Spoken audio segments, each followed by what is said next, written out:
This one is for you, my twinnie, whom I never met after 5 years of this twin flame journey.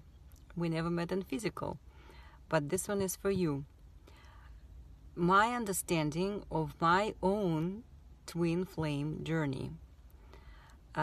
This relationship is not of a three-dimensional experience. It is very, very spiritual and not normal as we know of normal relationships. This is for sure. It can be a hell of a roller coaster ride up until you realize what it is truly is about. For me personally, it's a relationship that never materialized in physical. It was a spiritual connection. For some twin flames, they come into physical and they heal together in physical. For others, it's not. So this is my personal twin flame journey. But the underlying truth is the same.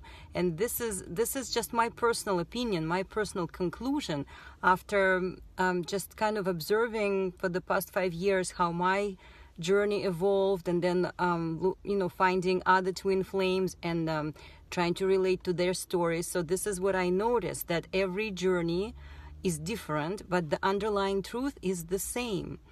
And so the twin flame experience, this twin flame journey or union, is very, very sacred and very spiritual. And it boiled down for me to realization that it is about me. It is about coming in union within myself. And it took me a while to arrive at that. It took a lot of growing of my consciousness, growing of my understanding, working on my own self on all levels, and working on my emotional wounds, on my thought pattern wounds, and working continuously on my physical body, and releasing, purging a lot of stuff up until I reached a certain higher level of energetic vibration. And when I reached that state, more got revealed to me, and that's when I finally understood that all the suffering that was going on for me, for the longing and chasing and running that we've been experiencing with my twin flame, it is all just pointing me to what ultimately needed healing in me. I will explain to you how I arrived to this conclusion. So we would be in a period of a very beautiful connection and communication via writing and texting and messaging and calling, mostly writing. And then all of a sudden, when we would decide that we're going to be meeting, he would dump me. He would just become a jerk, stop communicating, and disappear. And that would send me into the chasing mode. Then I would be just feeling abandoned and started chasing him. And this pattern would repeat. So like in a while, then he would reappear and again tell me all these beautiful, beautiful, deeply connecting things about our connection and our relationship. And, then I would kind of forgive him and we would repeat the same cycle. So up until finally, I realized that I should be focusing wholly and completely on my own self. And I started asking myself the following question: what is this connection teaching me about my own self? I started really viewing it as a mirror. Like I knew the connection, I cannot break the connection because we tried, and we would always, it seemed like every 6 months we would reconnect. And then it would become a roller coaster. It's like, we would be in this deep connection, and then abruptly it stops, and then I would call him a jerk and like, I wish I never met you. You're giving me so much pain. And it would repeat like this up until I finally realized, wait a second, it's not about him. This is about me. I need to figure out what is this connection teaching me about myself, my own self. Then I went back to the beginning of my journey, and I asked myself, what are you looking for? And what I was looking for was to find inner happiness. So what was inner happiness for me? inner happiness is that when you realize that your inner state of pure joy and happiness and balance, it is the work of your own soul. So you cannot be happy with the external elements. You cannot seek for the happiness outside of you. For example, you cannot put the task of making you happy on a person, or you cannot put a task on making you happy to a circumstance, or so forth. So happiness is truly the inner state. So then I started realizing that why am I feeling that, this beautiful romance, this beautiful love story, it depends on him. This is not what it is about.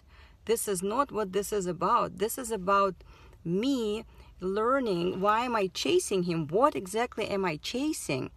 And what it was in my situation, it was a pure mirror. So when he would run away, he would mirror back to me my what I was lacking, my wound that needed healing. So this connection was teaching me on a deepest level what I still needed healing in my own self. In other words, to make me complete and whole. It was showing me that this is still what you're still lacking. You are feeling abandoned. You are feeling abandoned, and you feel like your happiness depends on him coming to you and being in this beautiful, romantic, everlasting love story. Which, trust me, there's nothing wrong with that. It's absolutely normal to want to be in a beautiful relationship, in a fulfilling relationship. This is all normal. But what I started realizing is that to be able to find such level of relationship, you have to be holy and healed and complete and at peace in your own self, and not to put your happiness in the hands of other people or circumstances. So that finally clicked in my mind and in my heart, and it took a while. It took a lot of shifting, internal shifting and growing of my consciousness, arriving at this, that this is just, he's teaching me what I still need to heal in me. It has nothing to do with him. He will not make me happy. He will only, if we're meant to be together, then we can come in a beautiful union as two complete and healed souls. Even though, twin flames supposed to be, it's one soul, two bodies. But again, this is just my interpretation. This is where I am at in my journey. So once I shifted that focus and I started asking, what is this particular connection? What is this chasing him? What is this teaching me about myself? That's how I saw this huge mirror of it's a wound of abandonment. This is what I'm still working on. This is what I need understanding and mastering and loving. And so then I started digging deeper, and again I arrived at my childhood core wound of feeling abandoned by my father. And once I was able to heal it, to understand it, that it has nothing to do, it's just a story. It's a story I was telling myself, that I felt abandoned and this and that, and then I was able to release it from my mental body, my emotional body, and I felt much more at peace with my own self. And then I realized that I am complete and happy just like this, with whatever I have right now. I don't need anything else externally to make me happy. And that's when I finally was able to just accept this unconditional love towards my twin flame, because he was teaching me all these things about myself. And once you expand even further up, you stop doing this 3D, relationship dynamic. You just know you're together, because once you go higher in your understanding that we are all connected, we're all one, and I have this beautiful, not truly, you can't comprehend with just, the regular mind connection. I'm eternally connected to him. No matter if we come in a union, in physical union, we'll never speak again. We're always connected, because we are teaching each other to the soul lessons that we solely have to master. And then of course it is possible, the union is possible. But for me, it's a union within. I had to come into union within.